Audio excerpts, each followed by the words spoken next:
오늘은 마가복음 4장 1절에서 20절 본문으로 아침에 우리에게 주시는 메시지 나누겠습니다. 오늘 굉장히 잘 알려져 있는 예수님의 비유가 나오고 있습니다. 네 가지 밭에 심기운 그런 씨에 관한 말씀이죠. 그 씨는 바로 하나님의 말씀이라고 주님께서 말씀하셨습니다. 이곳에 나타나는 밭의 유형은 네 가지입니다.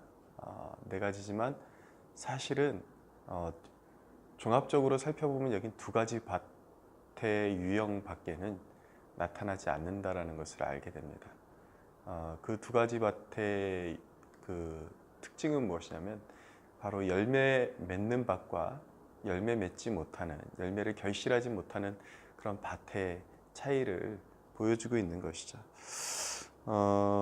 첫째는 길가에 씨가 떨어졌다라고 말씀하고 있습니다. 뿌려졌다. 길가와 같은 마음밭이 있다라는 것입니다. 그러니까 하나님의 말씀을 들을 때에 마음밭이 길가와 같은 사람들이 있다라는 것이죠. 오늘 말씀을 종합해서 보면 이 사람들의 특징은 무엇이냐면 말씀에 관심이 없는 사람이라고 말씀드릴 수가 있습니다. 너무 세상 것에 마음이 꽉 차서 도저히 그 말씀이 심겨질 수 없는 그런 상태에 있는 사람들이죠. 그래서 사탄이 즉시 와서 그들에게 뿌려진 말씀을 빼앗는다라고 말씀하고 있는 것입니다. 두 번째 밭은 바로 돌밭입니다. 돌밭의 특징을 예수님께서 말씀하실 때에 곧 말씀을 들을 때에 즉시 기쁨으로 받으나 그 속에 뿌리가 없어 잠깐 견디다가 말씀으로 인하여 환난이나 박해가 일어나는 때에는 곧 넘어지는 자다라고 말씀하고 있습니다. 이들의 특징은 무엇이냐면 말씀에 대한 이해는 있습니다. 그런데 영으로 심령으로 깊이 말씀을 받는 것이 아니라 의미적으로 이해하는 것을 의미하는 것이죠. 말씀을 전하면 다 알아듣는 사람들이 있습니다. 좋은 말씀이다. 그리고 그것이 어떤 삶에 유익이 되는 말씀 같으면 굉장히 기쁨으로 그 말씀을 받는 사람들이 있습니다. 그런데 단순히 말씀을 즉흥으로 받을 때 기쁨으로 받는다고 해서 그것이 그 사람의 삶의 어떤 양식이나 동력이 된다라는 뜻은 전혀 아니다라는 것을 알게 되는 것이죠. 말씀이 기쁨으로 그 마음에 들어오는 것과 마음에 완전히 심겨지는 것은 전혀 다른 일이다라는 것을 보여주고 있는 것입니다. 이들의 특징은, 전형적인 특징은 무엇이냐면 말씀을 듣고 이해는 하지만 그 말씀이 그 심령 깊은 곳에 뿌리를 내리지 못한다는 것을 보여주고 있습니다. 그래서 우리가 이 대목에서 주목해서 봐야 되는 대목이 무엇이냐면 뿌리가 없어 잠깐 견디다 말씀으로 인하여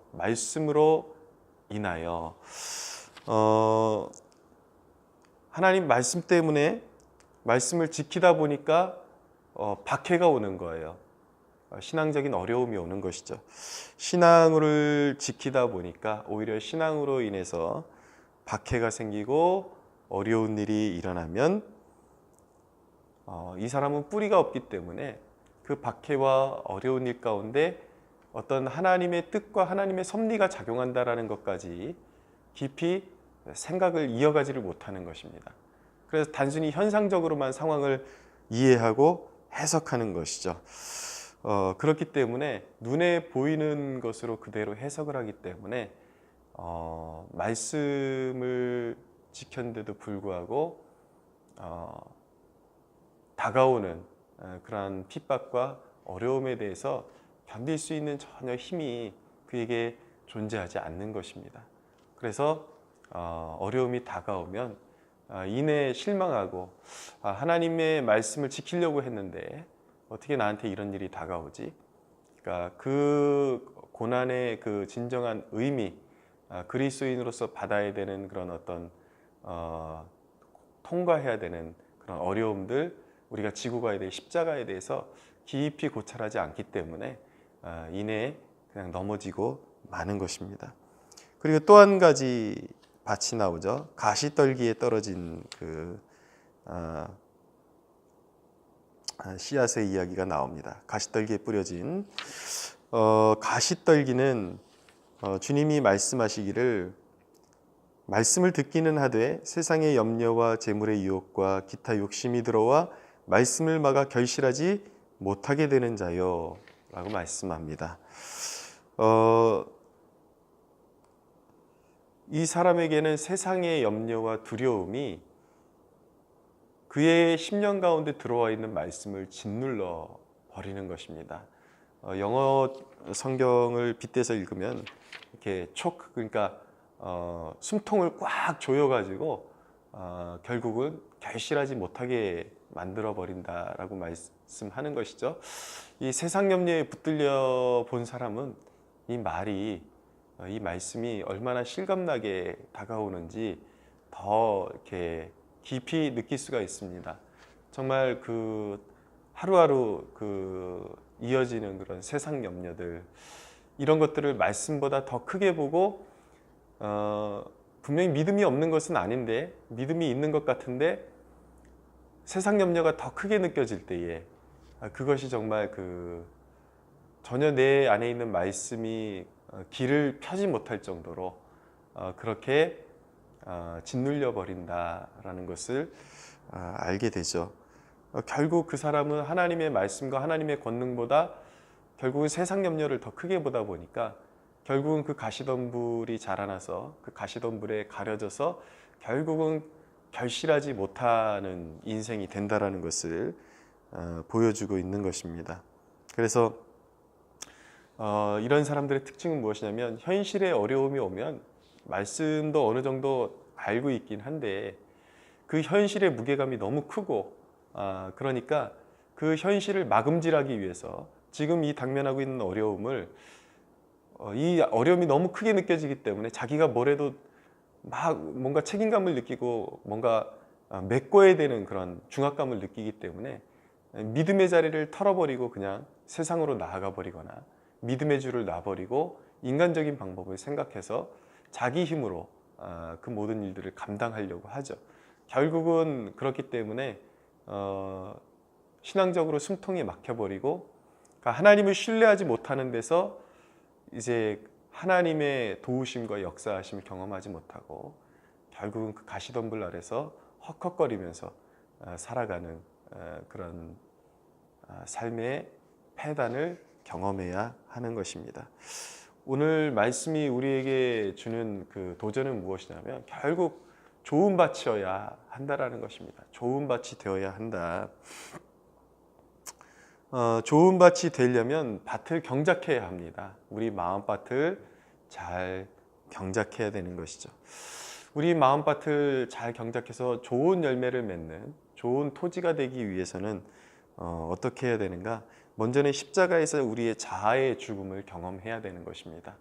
그러니까 하나님의 말씀보다 더 뭔가를 이렇게 크게 보려고 하는 그런 유혹들, 내 자신의 생각을 앞세우는, 그러니까 인간의 그런 본연의 모습이 그렇기 때문에 이런 것에서 완전히 자유로운 사람을 찾기란 쉽지 않습니다. 누구나의 마음 속에 그런 돌박 같은 마음이 있고 가시덤불과 같은 마음이 있는데, 문제는 무엇이냐면 그것을 어떻게 다루냐가 문제인 것이거든요.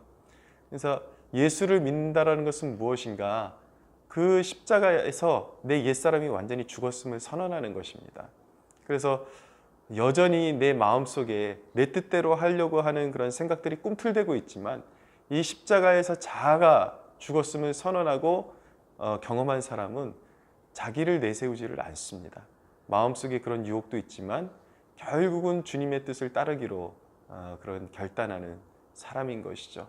그래서 세상보다 주님을 더 크게 보고 내가 항상 그리스도와 함께 십자가에서 죽었음을, 옛사람이 죽었음을 선언하고 그리고 그리스도와 함께 이제는 의의 열매를 맺기 위해서 살아난 존재임을 날마다 각인하는 존재가 되어야 하는 것이죠. 그래서 그리스도를 영접함으로 말미암아 내 옛사람이 완전히 죽었음을 선포해야 되는 것이고, 매일의 삶 가운데 그것을 상기하면서 내가 그리스도와 함께 이미 옛사람이 죽은 존재임을 선언해야 하는 것입니다. 그래서 내 자신이 나를 주장하지 못하도록 그렇게 완전히 새 사람으로 빚어져야 하는 것이죠. 그러나 이런 그런 십자가에서 자아의 죽음을 경험하는 것은 이게 하나님의 신비의 영역에 속하는 것입니다. 원하는 자로 말미암음으로 되는 것도 아니고 다른 박질 한다고 되는 일도 아니고 하나님의 은혜가 임해야 그것이 가능한 일이죠. 그러니까 하나님의 은혜가 입혀진 자들에게 이런 은혜가 가능하다라는 것이 원론인 것입니다. 영적인 원론. 은혜가 없이는 이런 자아의 죽음을 경험할 수 없는 것이죠. 그런데 우리가 이런 하나님의 그런 선행적인 은혜 그리고 어떤 예정 이런 것들을 생각할 때에 굉장히 오해하는 경우들이 있습니다. 그래서 어떤 사람들은 이런 얘기를 들을 때에 전혀 이 그 예정의 그런 교리와 그리고 이 선행되는 은혜에 대해서 굉장히 깊은 오해를 하고 내 자신은 그 은혜에 들지 못했다라고 이미 들으면서 판단을 하는 사람들이 있습니다. 하나님이 야곱을 사랑하시고 에서는 미워하였다라는 그 말씀을 들을 때에 영적인 어떤 열등감에 빠져가지고 나는 야곱과 같은 축복을 받지 못할 거야. 나는 에서 같은 사람인 것 같아. 그런 판단을 내리는 사람들을 보면은 어떤 그런 잘못된 비교 의식에 빠져 있는 사람들이 있다는 것을 또한 알게 됩니다. 그래서 어떤 사람들은 하나님 앞에 기도해서 기도의 응답을 잘 받는 것 같고 자신은 기도의 응답도 잘 안 되는 것 같고 하나님이 자신을 이렇게 사랑하신다라는 그 확신이 없으니까 늘 자기는 에서 같은 존재야. 그런데 또 그렇게 이야기하는 사람들의 특징을 보면 또 그렇게 기도도 그렇게 열심히 하지는 않습니다. 그러니까 하나님 앞에 대한 간절함은 없는데 뭔가 자기에게 이렇게 눈에 보이는 그런 현상적으로 주어지는 것들은 별로 없으니까 나는 에서 같은 존재다. 나는 굳이 따지자 그러면 나는 하나님의 택하심에 밖에 있는 것 같다라고 미리 재단해버리고 미리 모든 것을 포기해버리는 사람들이 있습니다. 그러나 여러분 예정의 그런 교리의 그 의미는 미리 내가 택함 받은 사람이다 아니다 이것을 재단하는데 그 의미가 전혀 있지를 않습니다. 이 하나님의 그 택하심이라는 것은요 우리의 그런 어떤 그 믿음의 그런 어떤 하나님이 내 인생을 책임지신다라는 내 신앙의 여정을 책임지신다라는 그런 믿음의 그런 선행되는 고백이기도 하는 것이죠. 그러니까 내가 의지적으로 하나님을 믿기로 선택했지만 그 선택 이전에 하나님이 나를 부르셨다라는 그 부르심 가운데 서게 되면은 내 신앙의 여정을 하나님이 온전히 책임지신다라는 확고한 믿음 위에 서게 되기 때문에 결코 신앙이 쉽게 무너지지 않게 되는 것입니다. 그리고 또한 이 하나님의 택하심에 대한 이 믿음은 나의 신앙의 여정의 몸부림 가운데 최종적인 선언이기도 한 것이죠. 내가 하나님 앞에 나아가서 찾고 부르짖고 하나님의 은혜를 입어서 다시 일어서고 그런 과정 가운데 신앙의 그 여정 가운데 시간이 지나서 보니까 그 모든 상황 가운데 굉장히 힘든 면도 있었고 시험도 있었고 때로는 내가 몸부림쳐서 일어났는데 그 그림을 쭉 이렇게 파노라마식으로 펼쳐보니까 그때 당시에는 하나님이 내 곁에 안 계신 것 같았고 나 홀로 싸우는 것 같았는데 시간이 지나놓고 보면은 그 모든 것이 하나님의 은혜였고 하나님이 어떤 사람을 보내주셔서 나를 자극해 주셨고 또 내가 깊은 수렁에 빠져들어갈 때에 하나님께서 기가 막힌 섭리로 거기서 건져내신 그 모든 것들을 생각할 때에 내가 몸부림친 것 같고 우연찮게 어떤 사람들을 통해서 바른 신앙의 길로 돌아온 것 같지만 사실은 하나님의 전체적인 은혜가 나를 두르고 있었구나 라는 그 고백 가운데 나의 나된 것은 다 하나님의 은혜라고 고백하는 차원에서 하나님의 택하심을 고백하게 되는 것이지 결코 내가 이미 먼저 내가 택함 받지 못한 사람이다라는 것을 재단하는 그러한 용도로 쓰이는 진리가 결코 아니라는 것을 알아야 되는 것이죠. 그래서 하나님께서 우리를 부르실 때 반드시 복 주시기 위해서 부르셨다라는 확고한 믿음의 반석 위에 우리가 서야 하는 것입니다. 그러니까 이미 나는 이 세 가지, 앞에 세 가지 열매 맺지 못하는 세 가지 밭에 속한 사람이지 나는 결코 좋은 열매 맺는 그런 밭은 아닌 것 같아. 스스로 그렇게 생각할 것이 아니라 경작하면 되는 것입니다. 믿음을 가지고 하나님이 나를 30배, 60배, 100배의 결실을 맺게 하시기 위해서 나를 부르셨다. 하나님께서 시간 낭비하기 위해서 나를 부르신 것이 아니라 나를 부르신 것은, 내가 전도받게 하신 것은 나로 하여금 100배의 결실을 맺게 하시기 위해서 나를 부르셨다.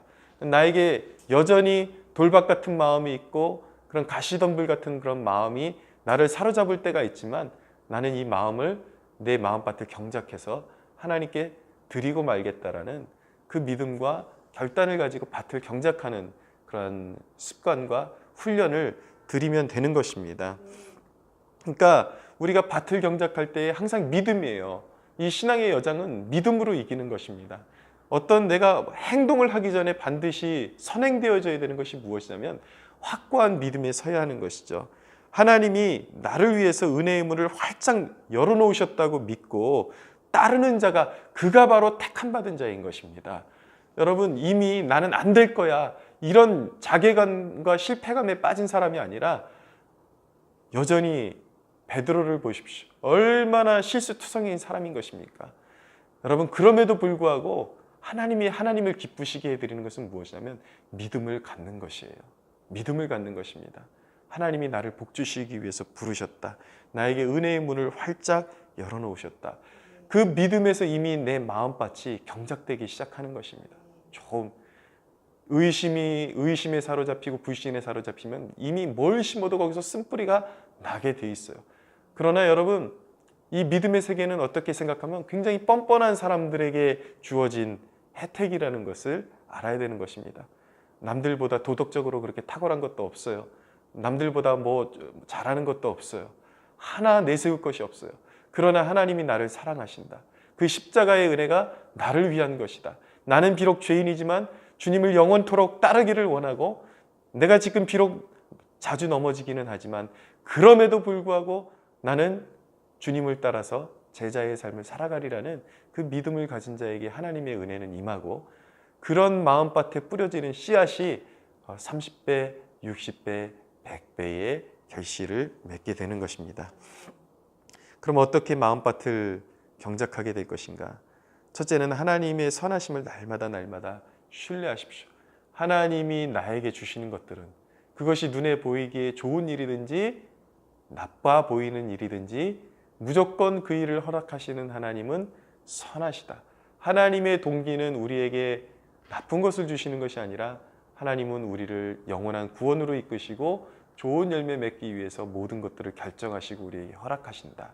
그 믿음을 가지게 되면 우리의 삶에 나타나는 어떤 현상적인 것에 대해서 초월하게 됩니다.